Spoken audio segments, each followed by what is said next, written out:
Kanker itu adalah sel tubuh yang bandel. Oke. Sel tubuh kita itu ada umurnya.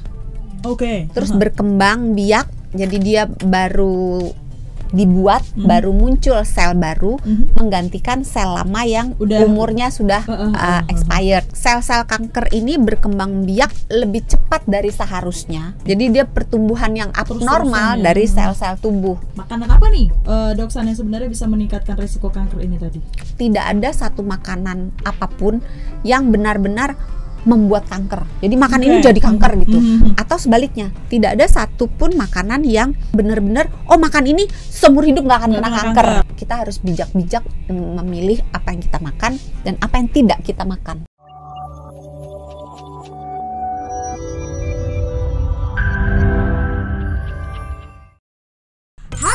Sahabat Sonora, balik lagi di Kamu Sehat. Ini nggak tahu ada episode keberapa, tapi semoga nggak bosan ya, karena ada Sesa dan juga Dr. Santi dari Medical Center Kompas Gramedia. Hai Dok San. Hai Sesa. Selalu mengikuti dia. Sapa juga dong sahabat Sonoranya. Halo sahabat Sonora yang sedang menonton. Mudah-mudahan semuanya tetap sehat dan bahagia selalu. Tetap sehat, bahagia selalu. Itu tadi Kamu Sehat, kita ketemu lagi di episode lain. Dah. Belum ya, tenang, masih. Ini sebenarnya di Kamu Sehat yang ini kita nggak boleh cepet-cepet, nggak boleh cepet-cepet closing, karena di episode kali ini kita mau membahas sesuatu yang serem. Yes. Kita mau bahas sesuatu yang apa ya? Ya dibilang serem juga, iya sih, tapi maksudnya bukan satu penyakit yang dianggap, tidak bisa diremehkan juga gitu ya. Yang sebenarnya ya balik lagi kita harus menjaga kesehatan juga. Kita mau ngomongin kanker, sahabat Sonora. Mumpung ada Dr. Santi yang mungkin untuk Anda juga punya pertanyaan, atau mungkin ada orang-orang di sekitar Anda yang lagi menderita kanker mungkin ya, punya pertanyaan ini. Di sini kita akan mengulik dalam seputar kanker. Nanti akan disampaikan juga oleh Dr. Santi. Dr. ngomongin kanker, mungkin secara pengertian dulu kali ya untuk sahabat Sonora juga. Kanker ini apa sih sebenarnya, Dok? Kalau mau paling gampang dimengerti, kanker itu adalah sel tubuh yang bandel. Oke. Jadi harusnya sel tubuh kita itu ada umurnya. Oke. Terus berkembang biak, jadi dia baru dibuat, baru muncul sel baru menggantikan sel lama yang umurnya sudah expired gitu ya, sudah jatuh tempo, sudah jatuh tempo.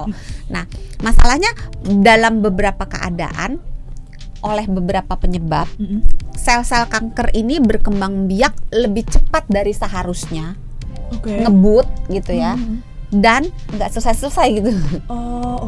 Jadi dia pertumbuhan yang abnormal dari sel-sel tubuh. Nah, tergantung sel tubuh mana yang bertumbuh dengan tidak normal. Kalau dia pertumbuhannya adanya di paru, maka kita bilangnya kanker paru. Kalau adanya di kulit, maka kita bilangnya kanker kulit, dan seterusnya. Tergantung tempatnya di mana. Tergantung tempatnya. Itu seputar kanker. Nah, penyebab ataupun apa sih sebenarnya yang memicu si kanker ini tadi, Dok?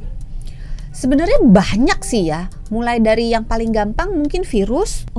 Ya kan? Karena virus misalnya hepatitis B, ujungnya menjadi kanker hati, bisa menjadi kanker hati. Gitu.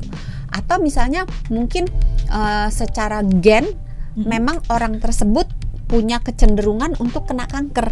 Jadi mungkin ayahnya ada kanker apa, ibunya ada kanker apa, sehingga gitu ya? Ada beberapa jenis kanker yang diturunkan ke generasi di bawahnya. Tetapi tidak berarti kalau orang tuanya kanker, anaknya pasti kanker.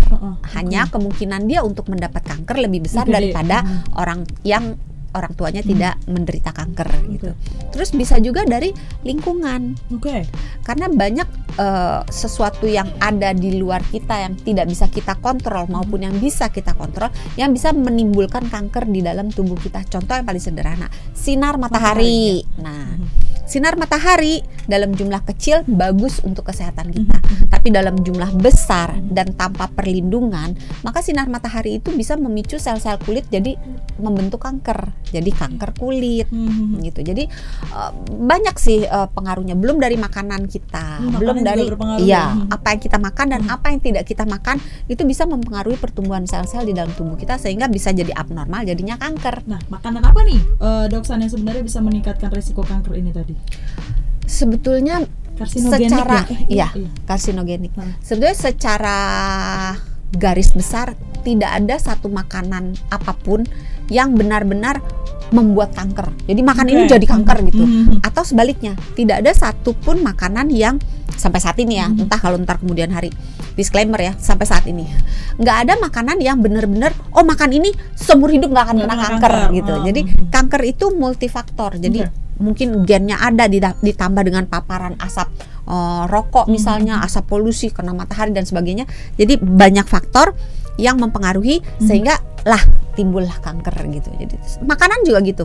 Tetapi pada umumnya makanan-makanan yang disebut sebagai karsinogen itu adalah makanan-makanan yang tidak sehat.